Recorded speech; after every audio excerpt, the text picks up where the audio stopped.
In 1912, South Solitary Island, situated 15 kilometres off the mid-northeast coast of Australia, saw a tragic passing which resonates even today. The 17-year-old daughter of the lighthouse keeper passed away on the remote island due to a typhoid infection. Her spirit seemed to have become one of the most active and interactive ghosts on record. In those days, life was tough for the lighthouse keepers and their families, and South Solitary Island was the most isolated outpost along that coastline. The harsh weather conditions required the delivery of supplies by steamer once a fortnight, retrieved via a basket lowered by crane and then hauled up a steep concrete path due to the craggy terrain. The navigational beam and living quarters were lit by kerosene, with coal used for heating and cooking.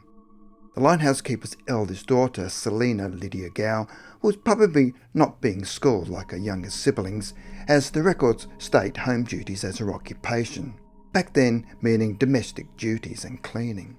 Difficult chores in those wild conditions. By that stage in history, a vaccine had been developed for typhoid in 1896 and used successfully to immunise soldiers in wars. Chlorination to sanitise water supplies in some cities was also starting to reduce the incidence of typhoid. However, in her remote home, 17-year-old Lydia was unprotected and fell ill in November 1912. Her father, the principal lighthouse keeper, desperately signalled the mainland, calling for a doctor to be sent immediately. Despite a heavy southerly wind blowing, a Dr. W.H. Wood travelled across to the island in a small launch, battling turbulent waves and strong gales. After a hazardous landing on slippery rocks, the doctor diagnosed Lydia's illness as very serious, and on his return urgently messaged the main city of Sydney for assistance. A doctor and nurse were immediately dispatched, but a violent cyclone delayed their arrival by 3 days. In that time, Lydia had passed from the then fatal typhoid fever. As the storm continued to rage, it was impossible to transport Lydia's body to the mainland for several days. Burial was also impossible. Our South Solitary Island is virtually solid rock, and there was no topsoil to dig up to replace her grave there. Archives record that Lydia's mother did not want her body committed to the waves, so she was laid inside one of the 2 bathtubs and enfolded in either concrete or lime. The tubs were then soldered together like a capsule. The teenager was finally buried on the mainland 4 days after her passing, reportedly still inside the tub. She was buried at Sandgate Cemetery, who later sent a probe down to the grave to verify that concrete had been used and was still present in Lydia's strange casket. While Lydia's distraught parents never returned to another lighthouse, many who have lived on or visited the island since believe that Lydia Gow's spirit is still there. Darren Squibb lived on the island as a child during the 1970s. In 1971, the 9-year-old had moved to South Solitary Island when his father became employed as a lighthouse keeper. From his first day in the lighthouse residence, he said he sensed that there was something uncanny about the family's new home. He remembers sitting on one of the removal boxes in the living room, glancing around and feeling there was something strange about the house. During his 2 years of living on the island, Squibb said the constant mysterious occurrences traumatised him. He continuously sensed the presence in his bedroom, regularly hearing the sounds of footsteps in the hallway and feeling hands playing with his hair as he tried to sleep. He also has strong memory of witnessing the ghost of Lydia Gow after he had run into his mother's room one night, describing the presence as very shadowy, kind of flowing light hovering up in the corner of the room. As a result of his frightening encounter, Squibb said he started having nightmares and sleepwalking. He became such a fearful child that his parents decided not to tell him that they were experiencing similar occurrences.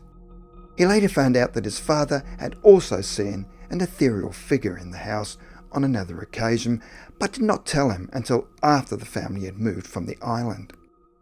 Squibb's parents tried to soothe his fears and concerns and downplaying his experiences. However, 8 or 9 months after leaving the island, his mother finally acknowledged for the first time that the house was definitely haunted, confirming that she and his dad had experienced the eerie phenomena on an almost daily basis. For example, she would often go into the kitchen in the morning and find objects rearranged from how she had left them the night before.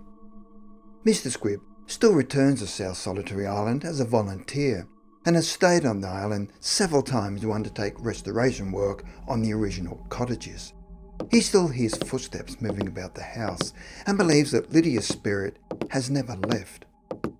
Another person who believes she has witnessed Lydia's presence is Joe Young, the office manager at Precision Helicopters who make tourist flights to South Solitary Island for 2 weekends every August.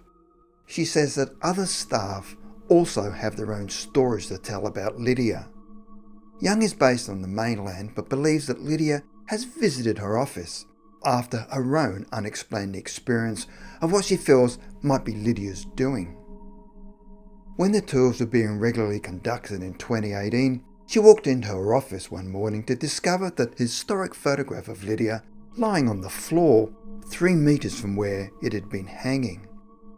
She thought the occurrence a bit strange, as the picture had never fallen from the wall during the past 2 years, and the other photo frames were still hanging.